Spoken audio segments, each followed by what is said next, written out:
Nosso passado parece estar coberto não apenas por um denso véu do tempo, mas literalmente por uma camada de solo de vários metros. Olhamos para monumentos arquitetônicos majestosos, para cidades antigas que arqueólogos persistentemente desenterram, e vemos apenas o topo do iceberg, cujos níveis inferiores estão escondidos profundamente, muito profundamente, no subsolo. Dá a impressão de que andares inteiros, às vezes até capitais, não foram apenas para o passado, mas enterrados sob a terra. Quando nos perguntamos o que fez os alicerces destas construções antigas afundarem alguns metros, nos dão a resposta conhecida: camada cultural. Seriam supostamente depósitos de poeira secular, entulho de construção, resíduos e terra, que se acumularam gradualmente ao longo de séculos, soterrando os níveis inferiores. Essa teoria parece lógica até começarmos a fazer as contas.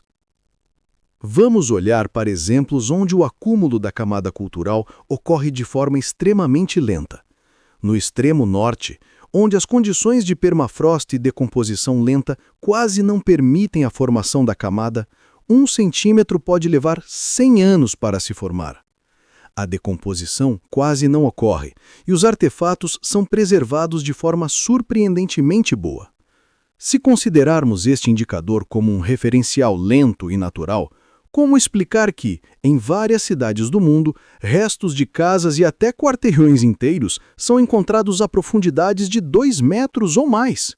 Isso significa que essas cidades deveriam ter sido cobertas ao longo de mais de 20 mil anos. Mas isso não corresponde à cronologia que conhecemos. Vemos que um processo que deveria levar milênios aconteceu por algum motivo muito mais rápido. Essa discrepância evidente levanta uma pergunta central. Que tipo de solo é esse? Ele é apenas uma camada de poeira ou talvez seja algo completamente diferente?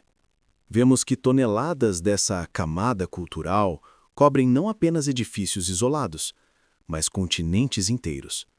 Olhamos para o mistério de uma película fina sobre a qual nossas cidades repousam e, inevitavelmente, voltamos o olhar para onde essa película se transformou em algo grandioso, engolindo civilizações inteiras.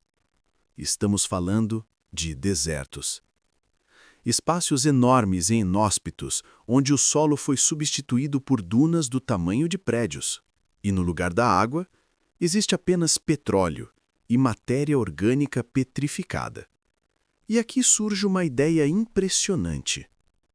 E se essa camada de vários metros, que cobre os primeiros andares de nossas cidades, e aqueles quilômetros de areia que enterraram o continente, tivessem a mesma origem? O deserto não é apenas uma paisagem árida, é um enigma de escala planetária. Vemos o Saara, que, em extensão, perde apenas para outro deserto no mundo, a estiada Antártida. Sim, a Antártida também é considerada um deserto, devido à altíssima escassez de precipitação. Mas hoje nosso foco é a areia. E é essa areia que gera uma pergunta inquietante. De onde veio tanto areia? Seguindo a trilha desse mistério, passamos dos segredos locais de porões para algo muito mais grandioso. E isso é o grande deserto do Saara. Quando olhamos para mapas modernos, vemos uma paisagem árida e inóspita, que se estende por milhões de quilômetros quadrados. E sob ela, como já suspeitamos, não estão apenas ruínas, mas os restos de um mundo inteiro que foi subitamente e de forma catastrófica enterrado. Vamos refletir sobre a própria essência desse fenômeno. Nosso planeta é cheio de ecossistemas diversos, mas por que aqui, no continente africano, acumulou-se uma quantidade de areia tão inimaginável? Segundo teorias geológicas, os desertos se formam ao longo de milhões de anos, sob a ação de intemperismo natural e movimentos das placas tectônicas. Mas a geografia dos desertos em nosso hemisfério parece suspeitamente caótica.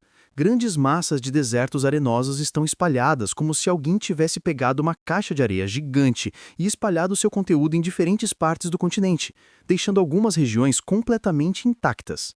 A ciência oficial propõe que o Saara é resultado de ciclos climáticos naturais, que alternavam períodos úmidos, quando rios corriam ali, com períodos secos. Entretanto, A escala de cobertura de areia que mencionamos anteriormente não se encaixa nos lentos processos geológicos. Para formar uma massa de areia tão grande, seria necessário remover a camada superficial do solo de uma enorme área. E aqui chegamos a uma das hipóteses mais ousadas. O Saara não é uma paisagem natural, é um cemitério coberto pelos restos de um mundo inteiro. Em vez de ser resultado de um acúmulo gradual, essa areia pode representar o que restou após a remoção da camada superior fértil do solo. Pense no solo, um recurso riquíssimo, cheio de matéria orgânica, sementes, raízes e micro-organismos que sustentam a vida. A areia, por sua vez, é estéril e infértil. A catástrofe que levou à formação do deserto deveria ter sido tão poderosa que não apenas ressecou o clima, mas também removeu fisicamente a camada superior do continente, deixando apenas material morto, incapaz de gerar vida. Em algumas imagens de satélite, especialmente nos pontos onde desertos fazem fronteira com cadeias montanhosas ou terras férteis, essa transição não aparece como um esmaecimento gradual da natureza, mas como uma fronteira abrupta, quase artificial. De um lado, vida, vegetação densa. Do outro, quilômetros de areia solta e uniforme começam de repente. Essa é uma evidência visual de que o material foi depositado sobre o terreno e não formado ali. Então, se o Saara é o resultado de um soterramento, sob essa camada, além de argila e solo compactado, devem existir vestígios de cidades grandiosas que prosperaram até serem subitamente enterradas. E aqui nos vêm em auxílio artefatos que os historiadores preferem não divulgar. Que passado se esconde sobre essa camada morta, se há apenas alguns séculos este continente parecia completamente diferente? Precisamos viajar ainda mais para o passado, aos antigos registros cartográficos, para ver o verdadeiro rosto da África. Estamos prontos para mergulhar nos segredos cuidadosamente selados pelo tempo e pela areia. Nossa investigação sobre a misteriosa camada cultural e as cidades soterradas inevitavelmente nos leva ao Saara, o lugar onde o solo enigmático se transformou em um mar interminável de areia. Mas para entender o que se esconde sobre essas dunas, precisamos rebobinar a fita da história, ignorando o que se ensina nas escolas e confiar nas evidências preservadas em antigos arquivos e mapas. E é aí que nos espera um choque real. Quando olhamos para os mapas europeus dos séculos XVI e XVII, vemos uma África que não tem nada a ver com o continente seco e sem vida que imaginamos. No centro do continente, onde hoje domina o grande deserto, os cartógrafos antigos teimosamente retratavam não areias, mas terras densamente povoadas. Esses mapas mostram uma complexa rede de grandes rios, lagos e, o mais importante, inúmeras cidades ligadas por estradas. Não se tratava de assentamentos primitivos, eram grandes centros urbanos representados com toda a precisão típica da cartografia europeia da época. O que impressiona especialmente é como esses mapas transmitem o clima da região. É claramente visível. O Saara era verde. No centro do continente havia florestas, terras férteis e vastos corpos d'água, capazes de sustentar milhões de pessoas. Imagine que uma civilização comparável em escala e densidade populacional à Europa moderna florescia justamente onde hoje sopram as tempestades de areia. Se acreditarmos na versão oficial da história, no século XVII, as potências europeias estavam apenas começando a explorar o continente, enfrentando as populações locais sem conhecimento de sua estrutura interna. Mas então, como explicar os detalhes das cidades representadas nesses mapas, com arquitetura lembrando castelos e torres europeias? Ou essas cidades foram desenhadas a partir de fontes mais antigas, já existentes? Ou os europeus sabiam muito mais sobre o interior da África do que se supõe? Esse continente era povoado e altamente desenvolvido. O desaparecimento súbito de um mundo tão grande e próspero não pode ser apenas um declínio lento devido a mudanças climáticas. Um cenário catastrófico precisou ocorrer. Esse continente avançado, com cidades tecnologicamente sofisticadas, como indica a quantidade e a complexidade das redes de estradas, desapareceu como um estalar de dedos. Foi soterrado e transformado em um deserto implacável.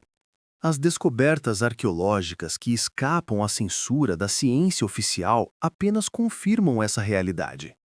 Tomemos, por exemplo, a famosa cidade de Timbuktu, localizada na borda do Saara, por muito tempo considerada mítica. Quando finalmente começou a ser estudada, descobriu-se que não se tratava apenas de um ponto comercial, mas de um enorme centro de conhecimento, com uma biblioteca extraordinariamente preservada, contendo milhares de manuscritos sobre astronomia, matemática, medicina e direito. Essas ruínas e os conhecimentos que guardam não se encaixam na ideia de um continente selvagem e atrasado. Eles são uma prova direta da existência de uma civilização complexa, altamente organizada e próspera, que foi abruptamente interrompida. O Saara, portanto, não é apenas uma formação geológica. É uma espécie de selo natural gigante, colocado sobre o território para esconder os vestígios do que ocorreu. A areia preservou as marcas dessa civilização, mas a tornou inacessível. No entanto, se a civilização era tão avançada, certamente deixou para trás algo mais do que ruínas e mapas antigos. Se suas cidades e bibliotecas foram enterradas, talvez suas tecnologias e recursos mais valiosos tenham permanecido intactos. Precisamos mergulhar ainda mais fundo sobre a própria camada de areia para encontrar o recurso mais precioso, que até hoje gera tensão no continente, e não é petróleo. A transição das ruínas ocultas para os recursos ocultos é inevitável. E começa com o fato de que hoje na África há disputas por depósitos minerais, mas se ignora o mais importante. Vimos que o Saara não é apenas terra seca, mas um colossal cemitério de uma civilização próspera, cujos vestígios foram intencionalmente apagados ou escondidos sob metros de areia. Mas se essas cidades eram tecnologicamente avançadas e existiram há pouco tempo em termos históricos, elas deveriam ter deixado não apenas ruínas de pedra, mas algo ainda mais significativo, relacionado a recursos e infraestrutura. E aqui chegamos ao paradoxo mais importante do continente. Hoje, ouvimos constantemente sobre conflitos na região do Saara, sobre a luta pelo controle de depósitos minerais. E o primeiro pensamento é, claro, petróleo. É verdade, a região produz petróleo, mas na realidade, o recurso mais valioso, que permaneceu invisível ao mundo por décadas, está escondido não nas areias, mas sob elas. Estamos falando de água. Sob o Saara, em enormes aquíferos, existe um verdadeiro mar subterrâneo. Um reservatório incrível de água doce, acumulado, possivelmente, desde os tempos em que o continente era verde e úmido. O volume dessa água é tão grande que, segundo estimativas de especialistas, seria suficiente para abastecer com água potável e irrigação todo o continente por 500 anos. Imagine, no ponto mais árido do planeta, sob seus pés, existe uma fonte ilimitada e gratuita de vida. Esse incrível mistério não poderia permanecer sem ser aproveitado. O líder líbio tentou revelar esse potencial para seu povo, iniciando a construção do sistema de irrigação moderno mais grandioso, o Grande Rio Artificial. Ele chamou esse projeto de Oitava Maravilha do Mundo. O comprimento total desse rio subterrâneo e artificial é de cerca de 4.000 quilômetros. Não se tratava apenas de um projeto de engenharia, era uma missão humanitária. O governo da Líbia não cobrava do povo por essa água, entendendo que, no deserto, ela deveria ser de acesso público. Havia, de fato, um verdadeiro mar, suficiente para todos. No entanto, sabemos como essa história terminou. Com a perda do líder, suas ideias e a esperança no futuro da região também se perderam. O projeto, que poderia ter mudado a vida de milhões para sempre, restaurado um oásis verde e provado que o homem é capaz de reviver desertos inteiros, foi efetivamente interrompido. No fim, a região voltou ao estado anterior, onde, em vez de água, os conflitos pelo petróleo dominam novamente, e o mar subterrâneo continua selado de forma segura. Mas se buscamos evidências da existência de uma civilização altamente desenvolvida, enterrada sob areia, precisamos também prestar atenção aos vestígios físicos e inexplicáveis deixados na superfície. Observe o centro do deserto no Mali. Ali, em meio às dunas infinitas, surgem linhas estranhas e extensas que se estendem por quilômetros. O que seria isso? Essas chamadas estradas são surpreendentemente retas e organizadas. Seriam vestígios de antigas ferrovias? Se de fato existia um mundo altamente desenvolvido, como indicam os antigos mapas, como se poderia se deslocar rapidamente por um continente tão vasto, com área comparável a 2 Rússias? Rotas de caravanas comuns não explicam uma infraestrutura tão extensa e organizada. Essas linhas são uma evidência direta da existência de uma rede de transporte altamente desenvolvida. Além dessas paredes estradas e dos vulcões extintos próximos, o Saara guarda outro segredo, visível até do espaço: enormes crateras, volumosas e profundas. Não são paisagens lunares ou marcianas, mas o próprio Saara.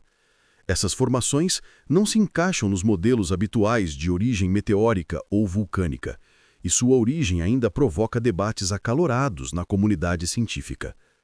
Tudo isso junto: cidades soterradas, sob metros de solo cultural, evidências de uma África verde e densamente povoada em mapas antigos, a presença de reservas de água inesgotáveis escondidas sob a areia e, finalmente, vestígios de uma antiga infraestrutura de transporte, em forma de estranhas estradas e crateras, desenha o quadro de um mundo que foi subitamente e catastroficamente destruído, depois selado pela areia, para guardar seus segredos. O Saara, o grande deserto, esconde com segurança inúmeros mistérios do passado, que permanecem protegidos até hoje. Resta apenas uma pergunta: o que exatamente protege essa areia? As ruínas de uma civilização ou o modo como ela foi derrotada? E quanta verdade ainda jaz sob essa cortina dourada e sem vida? A história vive quando é contada. Inscreva-se, o que vem a seguir provavelmente você nunca ouviu antes.